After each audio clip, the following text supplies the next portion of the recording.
Hello everyone, welcome back to another episode of Shrey FC. I'm very happy to be back, but also sad that I have to make this video.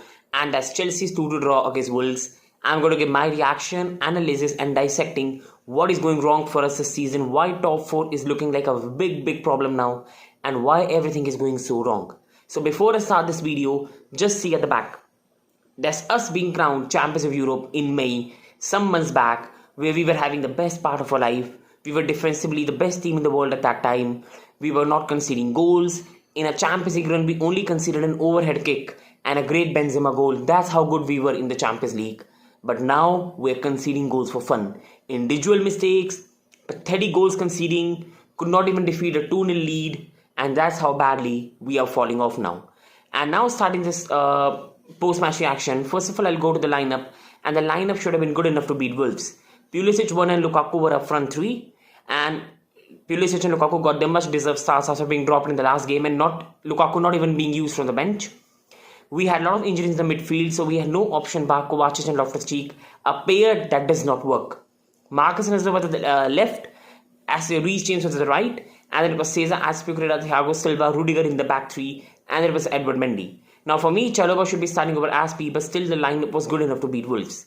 And after half-time, we made some subs as well, and Reece James went to the defense side and Aspi played the right wing back. So now starting off with the match, and we started with intensity in possession, but that slowly evaporated.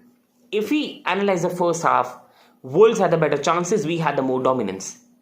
There was a chance where for me, Jimenez was not offside, and Johnny had a good chance, but Aspi intercepted him, otherwise it was 1-0 Wolves. Now Johnny was here, there was another Wolves player there, and if the pass was more accurate, Wolves would have led 1-0. Then there was a chance for Dendonker where he missed an absolute sitter, and there was a chance for Romain Saiz from a header which should have been 1-0 Wolves.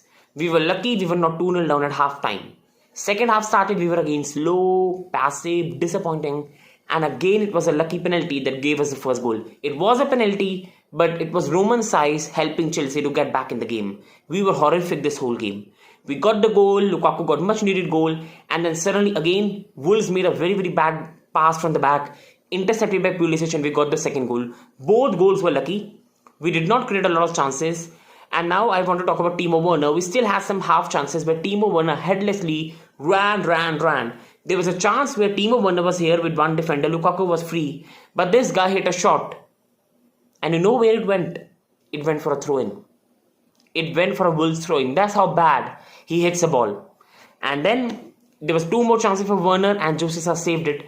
Except that it was Chelsea not doing a lot in the game. It was Pulisic and Lukaku that were our best performers this whole game. And as the slowly game went on and on, we had a surprising substitution half-time as well. Now, it might be due to injury or not, I don't know. But Saul came for Alonso. And again, that literally destroyed our left-hand side. We had no threat whatsoever. And Wolves got their deserved goal through Trincao. A very good finish. But again, a pathetic error by Kovacic. He again was too calm, too composed, overly composed, and made an awful mistake. And we conceded a goal. We still had a lot of time left to keep a lead, and we were lucky it didn't become 2-2 at 84th minute. Trincao missed a sitter. For the goal he hit, that was a sitter of a chance that he absolutely scuffed off. And Jimenez also had a shot that just went nearly wide of the bar. But then Chelsea got back in the groove. We again started keeping the possession of the ball. We had a corner kick, and I thought, okay, now we can keep the ball up and finish this match off. Sarr was brought on. I was angry. I wanted to see Chalobah. But okay, no problem. But what an horrific corner. Havertz giving the ball away. Wolves putting an attack. And there was no one at the right side. You just tell me you have a 2-0 lead. And there's no one that's marking the crosser. Where was Malang Sarr? Was he just tippy-tapping, enjoying watching some video? I don't know. And the cross came in. And Conor Coady scoring. And it was a deserved result for Wolves. They should have even won the game. Now, that was a post-match reaction of what went wrong. Now, coming to the dissection and what's going wrong for Chelsea. I think a lot of defenders don't want to stay at Chelsea. Their minds are elsewhere. A lot of defenders have no heart left at Chelsea. Aspi has his head in Barca. Rudiger has his head at Real Madrid. Christensen is off to Barca. And Thiago Silva is 37-year-old. I believe he'll become 38 now. And it's an horror. I think Tuchel got maximum out of them in the Champions League victory. A lot of these players are peaked. A lot of these players are leaving the club. And the turmoil of the sanctions has had an impact. People can say whatever you want. Oh, you're making excuses, Chelsea fans. We're not making excuses. We're not making excuses. This has been an awful, awful season in every regard. From December, injuries, Chilwell, coaches being out as well, and it was a horrific December for Chelsea that derailed our momentum and put title race to the end. January, February was good. I think when sanctions came in, it was us against the world. So players played with a lot of vigor, a lot of anger that we are against the world. But sadly, that evaporated. In April, there were contract issues. In April, players had contract running out. They could not extend it. And slowly, I think that evaporated in the dressing room. And I think there was a lack of focus. A lot of these players have their head in other clubs. A lot of these players have their head in other clubs, which is a massive concern, a massive disappointment. But I think that's the way it goes. And Sanchez have affected it. There's a player, Rudiger, that's joining Real Madrid. There's Christensen that's joining Barca. Aspi joining Barca. Alonso interested in Barca. And I think a lot of his defenders are peaked and a lot of them have interest from other clubs. I think FA Cup could be a good way to give them a tribute. Win this FA Cup, give the fans the last joy and go respectfully, and we end this horrific season respectfully. By January, we were having a good season. We were 8 points behind City, but we had to play them. We were in the Carabao Cup final, FA Cup, Champions League, and it was a very, very good season. But we lost to City, title race lost. We lost to Liverpool, we lost the Carabao Cup. We won the final in the FIFA Club World Cup, one of the good things about the season. And then we just lost to Real. Now absolutely horrific in the Premier League. And a season that had a lot of hopes is absolutely going down to an absolute barrel. And I do hope we respond and we finish the season nicely. Now coming on towards the top 4 hopes, and where do they lie? As much as we can be angry about ourselves and say whatever we want, but because there's a North Central derby, I think our top 4 is mostly secured. As much as panic and everything, I don't think there's nothing to panic about. We have 67 points, even if Arsenal beat Leeds today. Tottenham have got a draw against Liverpool, so point tally is Chelsea 67, Arsenal 63 with the game to play against Leeds, Tottenham 62. Let's assume Arsenal win.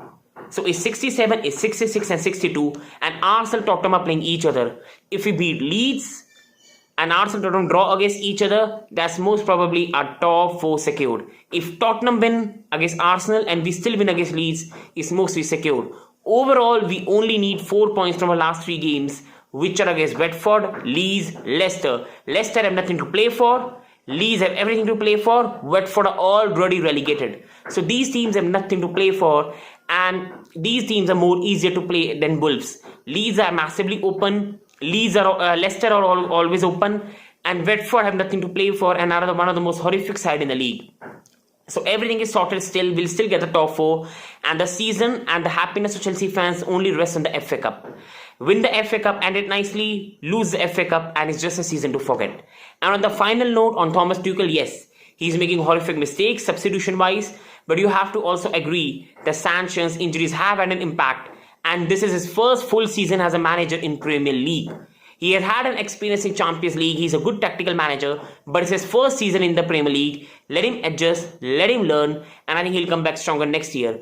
With proper ownership, no more sanctions, no more insecurity, with new players, young players, and having an experience in the Premier League, I'm confident we'll bounce back well next season. I don't know about winning the Premier League, but I do know that next season we'll do well in the Champions League, do well in the Cups, and still give a more good account of ourselves in the Premier League than this season. So I hope you all have enjoyed the video. Please like, subscribe and comment. And overall, it's a disappointing defeat, but we'll always keep supporting the Blues. Always be fair in criticism. Manager, players all deserve criticism, but abuse is out of order, and if you're doing that, then you should be ashamed of yourself. And if you're asking manager to be sacked after seeing the work he has done, I have no words for you except shameful. So thank you everyone for watching. Hope you have a great day. Thank you.